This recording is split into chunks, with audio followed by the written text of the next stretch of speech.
Capacity constraint बर्ट्रा, ठीक है। This is basically chapter 3, page देख सकते हो 60 या 84 है PDF का, ठीक है। और ये जो है बेल फ्लैम बुक से है, ठीक है। बहुत सिंपल सी चीज़ है ये, कि नॉर्मल जो हमारे पास बर्ट्रा होता है उसमें एक बार तुमने प्राइस अपने कंपेटिटर से कम कर लिया तो सारा मार्केट तुम्हारे पास आ जाता है और तुम उसको सर्व भी कर लेते हो। बट कोई ये नहीं सोच रहा कि क्या तुम्हारे पास उतना कैपेसिटी है कि तुम पूरे मार्केट को सर्व भी कर सको। It's a big deal right, to serve an entire market. तो एजवर्थ नाम का एक बंदा था, उसने बोला, उसने बेसिकली ये बर्ट्रा के अगेंस्ट ये क्रिटिसिज्म उठाया। एंड ये है basically capacity constraint version of Bertrand, जिसमें हम बोलते हैं कि हाँ यार, कैपेसिटी का भी तो कंस्ट्रेंट हो सकता है। ज़रूरी नहीं है कि तुमने प्राइस कम कर लिया दैट मीन्स कि तुम्हारे पास सारा मार्केट आ गया। मार्केट तुम्हारे पास सारा आ जाएगा, बट क्या तुम्हारे पास वो कैपेसिटी है कि तुम पूरा मार्केट सर्व कर सको? That is a question that we will address, ठीक है। यहाँ पर तो आगे बढ़ते हैं। यहाँ पर ये सब कुछ बाकी करने की ज़रूरत नहीं है, मॉडल से स्टार्ट करना, ठीक है। तो this is a 2 stage game, इसलिए ये मल्टी स्टेज गेम का पार्ट है, ठीक है। तो this is basically an application of a multi stage game. Stage 1 में फर्म्स अपनी कैपेसिटीज़ सेट करती हैं QI बार साइमल्टेनियसली, ठीक है।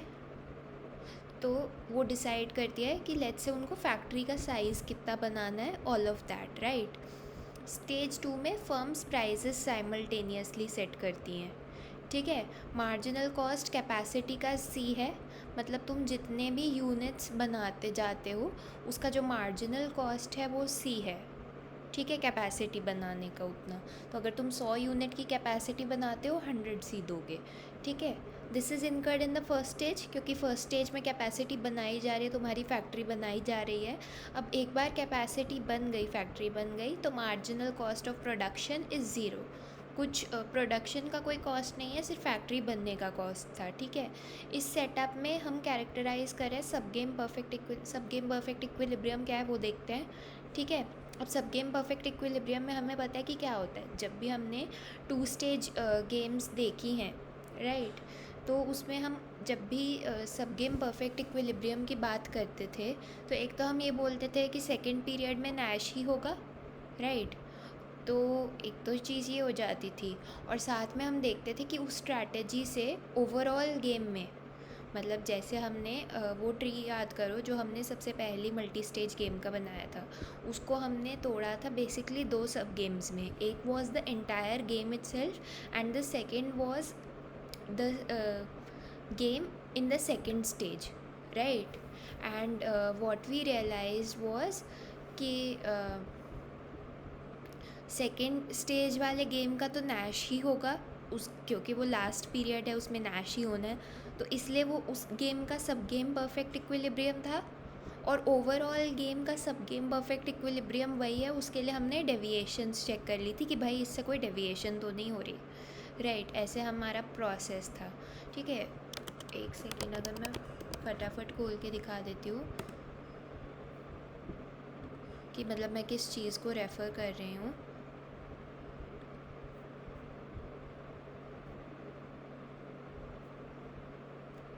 ये इस ट्री को बात कर रही हूँ मैं, ठीक है। तो ये वी हैव ऑलरेडी सीन कि इधर एक ये पूरी सब गेम थी एंड एक ये सब गेम थी, एंड फिर वी टॉक्ड अबाउट वो सारी चीज़ें हमने पहले डिस्कस कर ली थी कि इधर नैश ही होगा, इसलिए इस सब गेम का सब गेम परफेक्ट नैश का क्या मतलब है, हर सब गेम में नैश होना चाहिए। इसमें तो नैश ही होगा एनीवे, तो इसमें तो सॉर्टेड ही था, और इसके लिए हमने डेविएशंस चेक कर ली थी राइट। तो अगर हम यहाँ पर वापस आए, ठीक है, तो अब हम सब गेम परफेक्ट इक्विलिब्रियम फाइंड करने की कोशिश कर रहे हैं, ठीक है। अब इसका मतलब ये भी है कि क्योंकि ये मल्टी स्टेज गेम है, हमें पता है फर्स्ट स्टेज में जो होता है वो सेकंड स्टेज को अफेक्ट करता है right. That is the entire point of having a multi stage game, है ना। तो फर्म्स को पता है कि हमारी कैपेसिटी चॉइस दूसरे की कैपेसिटी चॉइस प्राइजेस को अफेक्ट करेगी फ्यूचर में, और फर्म्स को ये हम अज्यूम करके चलते हैं कि फर्म्स को अपनी कैपेसिटी चॉइस और दूसरे की कंपेटिटर की कैपेसिटी चॉइस दोनों पता चल जाती है at the end of stage 1। ठीक है, दिस इज़ प्रेटी स्टैंडर्ड। जैसा अभी तक हमने सारी 2 स्टेज गेम्स देखी थी उनमें ऐसा ही होता था कि लास्ट में आपको पता चल जाता था कि दूसरे आपने क्या किया, दूसरे ने क्या किया, राइट। जब हम ये उतना यूज़फुल नहीं है तो आगे का रहने दो, ठीक है, आगे करते हैं। When allowing for capacity constraints it is well possible कि one firm sets its price so low. अब हमने कैपेसिटी कंस्ट्रेंट का मॉडल बनाया, तो इट्स पॉसिबल कि आप अपना प्राइस इतना लो कम कर दो कि जो इतना कम कर दिया आपने प्राइस कि उस पर बहुत सारे लोग क्वांटिटी डिमांड कर रहे हैं, एंड आपका जो क्वांटिटी डिमांडेड है वो आपकी सप्लाई से ज़्यादा है। आप उस डिमांड को केटर नहीं कर पा रहे हो, राइट। तो कुछ कंज्यूमर्स को राशन करना पड़ेगा मतलब कि सारे कंज्यूमर्स आप नहीं सर्व कर पाओगे। The remaining consumers will have to go to your competitor, right. एक दूसरी फर्म है जो प्रोडक्ट बेच रही है, हायर प्राइस पे बेच रही है मगर, ठीक है। तो ये सीन है। तो अब क्वेश्चन आता है कि भाई कौन राशन होगा, कौन है जो जिसको दूसरी फर्म के पास भेज दिया जाएगा, और कौन है जो फर्स्ट फर्म जिसको सर्व कर पाएगी लोअर प्राइस पे। तो इसको हम बेसिकली कहते हैं, इसके लिए हम एक अजम्पशन लेके चलते हैं जिसको एफिशिएंट रैशनिंग कहते हैं। एफिशिएंट रैशनिंग का मतलब ये होता है कि जिन लोगों की हायर विलिंगनेस टू पे है वो उन लोगों को सबसे पहले सर्व किया जाएगा, उन लोगों को सबसे पहले प्रोडक्ट बेचा जाएगा, ठीक है। तो कुल मिला के बात ये हुई कि जो फर्म कम दाम पे बेच रही है चीज़ को, सब लोग उसके पास लाइन लगा के खड़े हुए हैं, ठीक है। ऐसा सोचो कि सब लोग उसके पास लाइन लगा के खड़े हुए हैं कि यहाँ से ले जाएंगे सामान, ठीक है। अब जाहिर सी बात है, इस लाइन में सबसे आगे कौन होगा? ऐसे लोग जो उस गुड के लिए बहुत ज़्यादा बेताब है, और इकोनॉमिक्स में उस बेताबी को हम बोलते हैं हायर विलिंगनेस टू पे। आप काफ़ी कुछ देने को तैयार हो उस गुड के लिए, राइट। तो ऐसे लोग उस लाइन के सबसे शुरुआत में खड़े होंगे। तो ऐसे जो हायर विलिंगनेस टू पे वाले लोग हैं वो सारे तो फर्म 1 सेटिस्फाई कर लेगी, और जो बेचारे थोड़ी लो विलिंगनेस टू पे वाले थे, थोड़े पीछे खड़े थे कि हाँ हाँ मतलब हमें भी गुड चाहिए पर ठीक है हम आराम से घर से सो वो के आए हैं, ऐसे नहीं कि लाइन में सुबह सुबह उठ के लग गए और वो सब, हम आराम से आए हैं, ठीक है। तो वो वाले लोगों तक बेचारों तक जब तक बारी आई उनकी, तब तक ये जो फर्म 1 था इसके पास और सामान ही नहीं रह गया बेचने को, तो इन बेचारों को फर्म 2 के पास जाना पड़ा, ठीक है। अब एक और चीज़ यहाँ पर ध्यान रखने वाली है।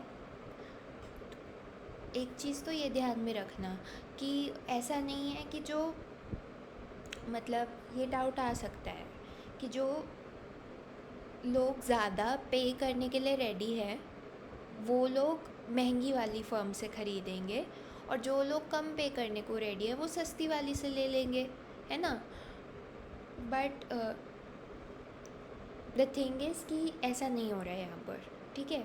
This is just a rule that we have imposed. तो इस रूल का कोई एज सच लॉजिक नहीं है, इट्स जस्ट कि ये एफिशिएंट रैशनिंग है। एंड एफिशिएंट तुम पूछोगे किस सेंस में एफिशिएंट है? इस सेंस में एफिशिएंट है कि इकोनॉमिक्स में एफिशिएंसी बोलती है कि आपको एक गुड उस बंदे को सबसे पहले बेचना चाहिए जो उसके लिए सबसे ज़्यादा देने को पैसे तैयार हो, ठीक है। एफिशिएंसी ऐसा क्यों बोलती है? एफिशिएंसी ऐसा इसलिए बोलती है क्योंकि इससे कंज्यूमर सरप्लस मैक्सिमाइज होता है। कंज्यूमर सरप्लस क्या होता है? विलिंगनेस टू पे माइनस प्राइस। अब जब आप सबसे ज़्यादा विलिंगनेस टू पे वाले बंदे को सबसे कम प्राइस पे चीज़ें दोगे तो वो जो गैप है, जो कंज्यूमर सरप्लस है, वो मैक्सिमाइज़ हो रहा है, इसलिए और हमें पता है कि कंज्यूमर सरप्लस जब मैक्सिमाइज होता है, बेसिकली जब सोसाइटी का सरप्लस मैक्सिमाइज होता है, उसको एफिशिएंट कहते हैं ना हम लोग इकोनॉमिक्स में, तो इसलिए इसको एफिशिएंट राशनिंग नाम दिया हुआ है। ठीक है, तो कुल मिला के बात यह है कि एक लाइन लगी हुई है फर्म्स के सामने, जो सस्ते दामों पे फर्म बेचती है जो सामान, उसके सामने एक लाइन लगी हुई है। ठीक है, उस लाइन में सबसे आगे खड़े हैं वो लोग जिनकी सबसे ज़्यादा विलिंगनेस टू पे है, वो लोग एकदम बेताब है इस गुड के लिए, तो सबसे पहले सामान उन्हीं को मिलता है। ठीक है, प्राइस फिक्स्ड है, प्राइस चेंज नहीं हो रहा विलिंगनेस टू पे के हिसाब से या ऐसा कुछ। ऐसा नहीं है कि आप इतने बेताब हो तो वो देख के फर्म सोचे कि नहीं मैं तो इसको ज़्यादा प्राइस चार्ज करता हूँ, nothing of that sort, price fixed है। ठीक है, तो सबसे पहले जो भी हाई विलिंगनेस वाले लोग हैं उनको दे दिया जाएगा सामान। अगर लो विलिंगनेस वालों को फर्स्ट फर्म सर्व नहीं कर पाएगी, वो सेकंड फर्म के पास जाएंगे, फिर सेकंड फर्म पे वो देखेंगे अच्छा ये इस चीज़ का 10 रुपया चार्ज कर रहा है, मैं इस चीज़ का 8 रुपया देना चाहता हूँ, तो मुझे तो ये फ़ायदेमंद नहीं लग रहा। तो अगर उनको फ़ायदेमंद नहीं लग रहा होगा तो वो मार्केट को एग्ज़िट कर जाएंगे, वो बोलेंगे कि भाई हमको गुड लेना ही नहीं है। और अगर उनको लगेगा कि ठीक है ये एक गुड का 10 रुपये चार्ज कर रहा है, मैं 11 रुपये देने को तैयार हूँ, तो ये फ़ायदेमंद सौदा लग रहा है, तो लेट्स बाय फ्रॉम हेयर, तो तब वो ख़रीद लेंगे। ठीक है, तो ये बेसिक सा लॉजिक लगेगा। ठीक है, फिगर 3.4 एफिशिएंट राशनिंग शोकेस कर रहा है। अब इस फिगर को अगर मैं तुम्हें दिखाऊं तो पहले ये पढ़ लेते हैं एक बार क्विकली। ठीक है, first unit is purchased by the consumer with highest willingness to pay, जैसा हमने कहा कि सबसे पहले लाइन में हाईएस्ट विलिंगनेस टू पे वाला बंदा है, दूसरा सेकंड हाईएस्ट को जाएगा and so on. Hence if firm one has capacity of Q1 bar units, these units are sold to the Q1 bar consumers with the highest willingness to pay. ठीक है, इस फिगर पे आ जाओ। अब ये तुम्हारा डिमांड कर्व है, तुम फर्म वन हो। ठीक है, एक second, let me just confirm ये तुम्हारा डिमांड कर्व है या क्या सीन है, एक सेकेंड।